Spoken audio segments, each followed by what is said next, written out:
What's good, guys? Boy Hugo the Savage back again for another movie review. You said the title of the video, Black Panther: Wakanda Forever. Finally here, man. Finally here. I'm fresh from the cinemas. When I mean I'm fresh from the cinema, I'm talking about I got in the house about 4 minutes ago, so it's fresh in my mind. I didn't want to sleep on this one because I felt like I'd forget the feelings and emotions what I had watching the movie, so I thought I'd just get them out real quick. It's gonna be a non-spoiler review. And then depending on how much comments I get in the comment section, who wants to talk about it, we'll probably do a live stream on it or something like that. I think that would be cool.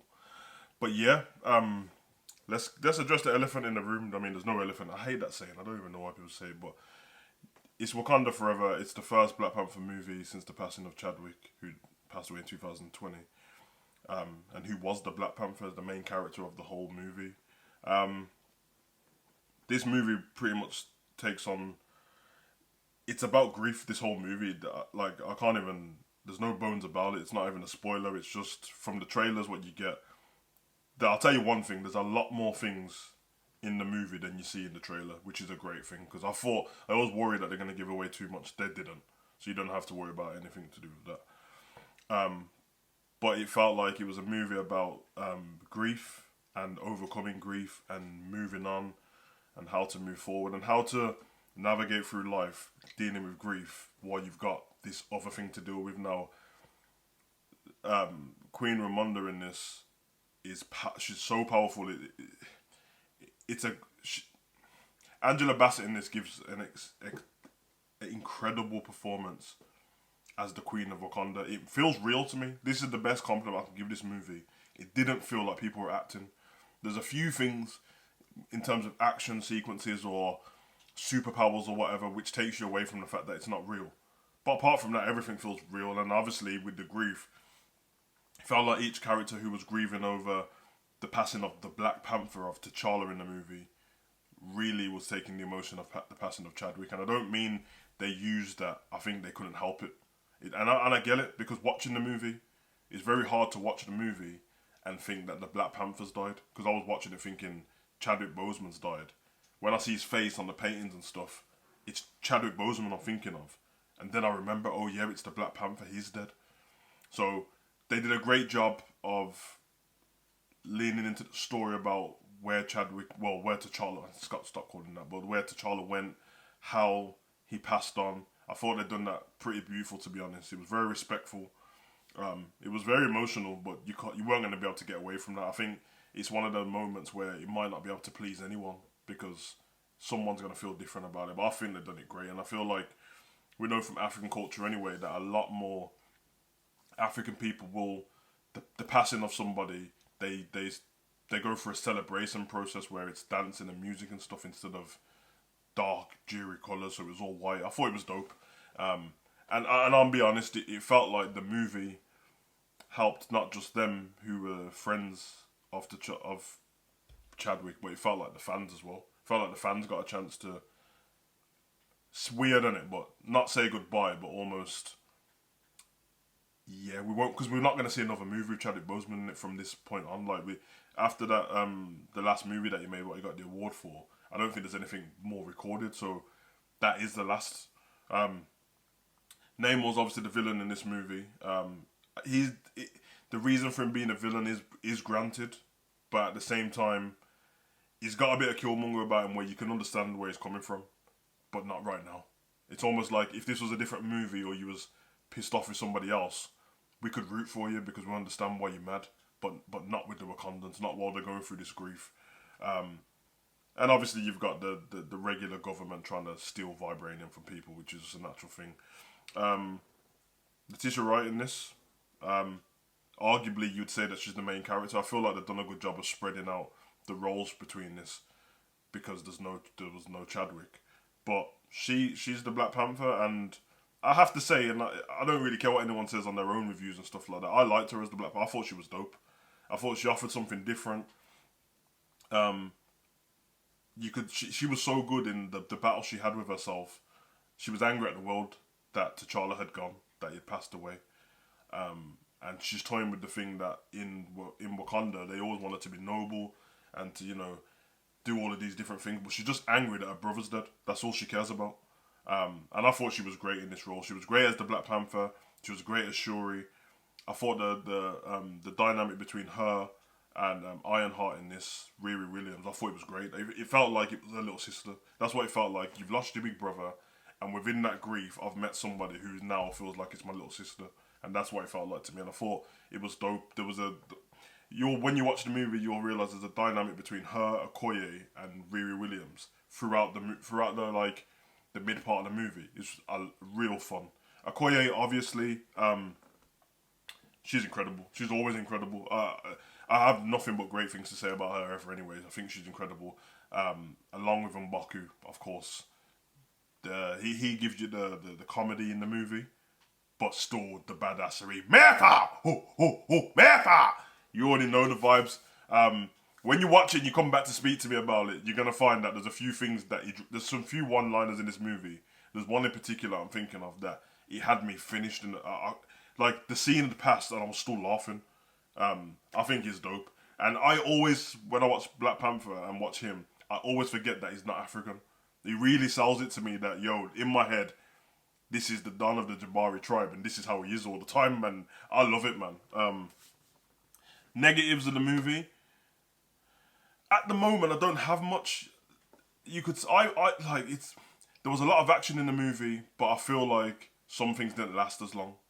That's not really a big negative. It's just like I always have a problem with pacing in movies because sometimes you want to sit on what's going on, and I felt like a few of the fight scenes were really dope, and then you're not giving me enough of it, and you've moved on to the next thing too fast. But that's just to do with the writing, I think. There is something in this movie where, for me, it might just be personal, but one, I think it didn't have to happen at all for the story, and two, it's a bad writing choice for me. But it's one of those ones where I don't know if it's a personal thing, and we'll find out in the future, and then I'll change my mind if it's that. But I felt like it just didn't need to happen in the movie.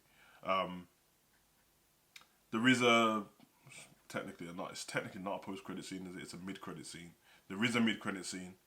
I'm not gonna lie, like, this is just off the top of my head now. It's probably because I'm all emotional about the movie. This might be the best end credit scene there's been in a Marvel film. I'm not even joking. Because I'll be honest, like when the first post-credit scenes and mid-credit scenes used to come out at the beginning of the Marvel universe, it was a little bit different back then because we were waiting for the build-up. It was around like I don't know, phase 2 towards the end of phase 2 where the post-credit scenes really started to heat up. But for me, like it's one of the I think it's just based on the feeling. I don't think it's based on anticipation and action, but the feeling it gave me in the cinemas, I thought it was great. I thought it was a great post-credit scene. Don't want to leave out anyone in this. Nakia, she was great, man. Lupita, I just think she's a dope actor, to be honest. Her in particular, along with Letitia Wright and Angela, in particular, I have to say, because she is T'Challa's girlfriend in the movie, and she's dealing with the passing of him. When you see her grieving, it felt like to me that 100% she's grieving over Chadwick here. Like, this is her getting out on screen. And you guys got to remember, the movie's finished now and it's in the cinemas and they probably finished shooting it a couple of months back. But remember, they started recording this while Chadwick was alive. Like, they started recording it in June 2020. He passed away in August 2020. It's only 2 months. So, when I'm saying that it feels like on screen, their timeline isn't our timeline. Well, us watching them cry on screen, yeah, it's probably a year since they've even recorded that scene. So it was a bit deeper for them then. So, I thought it was dope. I thought the action was dope in this. Got, obviously, your normal characters, Martin Freeman and stuff like that in it, who's obviously dope. He's a funny guy. And I thought they did well, man. I think if I'm going to give it a mark out of 10, I'm going to give it an 8 out of 10. I'm going to give it an 8 out of 10. I'm going to give it a solid 8 out of 10. It's just it was a really enjoyable movie. Yeah, it was a bit dark. It was a bit more serious because of the obvious. And I give him the rating on top of it being a great movie because of the obvious. I think I can't underestimate how hard it must be to navigate through that movie with that happening. Especially because it's not the first movie where someone's died making a movie or anything like that. But it's the main character. It's the main guy in a franchise super franchise movie. Remember, Black Panther made over £1 billion when it came out, $1 billion. So it's massive. It changed the game for superheroes and stuff like that. And it doesn't mean that it has to be your favorite superhero, but you guys know what I'm talking about. I don't have to get into it, but it changed the game, and I loved it. My son loved it. My missus loved it. I just about managed to hold myself together watching it. But that's just because they did so well with the character, and they didn't make it cheesy leading to T'Challa constantly. It was about moving on from T'Challa in the movie while celebrating him, and I thought I did that great. So yeah, let me know what you think in the comment section. Obviously, it's the opening night, so I'm expecting over the next couple of days for people to report and let me know how they feel about the movie. And I hope you guys enjoy it as well, man. I'm not, you know what I mean? I wouldn't be surprised if there's a few things people don't like in the movie, but I don't think you can not like the movie all around. But obviously, it's opinion. Some people might expect different things. One thing I will say is I don't like when people constantly keep going on about keep it to the comic book arc constantly. You know, when people say that, and then when I speak to them, they don't read the comic. Calm down a little bit, man. This is a movie. Sometimes, if you go completely with the comic arc, then what's the point of the movie? I already know everything what's going to happen. I don't want to know everything what's going to happen. So, I have to say again, big up Namor anyway, because like the CGI they did on him was dope. Like him flying around was dope. And I have to say, no shade to DC. I love you still, but this is the underwater scenes in this was better than the whole Aquaman movie. I said it. I don't give a damn, bro. It was better. That's how you film stuff underwater, not this weird flaily cartoony hair. What they were doing. That's how you do it. So I'm saying that right now. And he was a menacing villain. He was a menacing villain. Like he come across really nice, and then he was like, "Yo, I'm a savage and I'm ready." So I've been your boy, Good Savage. Comment, like, subscribe, share. Let me know if you think in the comment section. R.I.P. Chadwick Boseman puts a lid on that, and I think it was a great tribute to him. And everyone in the comedic grade was no bad acting in this. And you already know, man. Wakanda forever. America! Ooh, ooh, ooh. America! Run.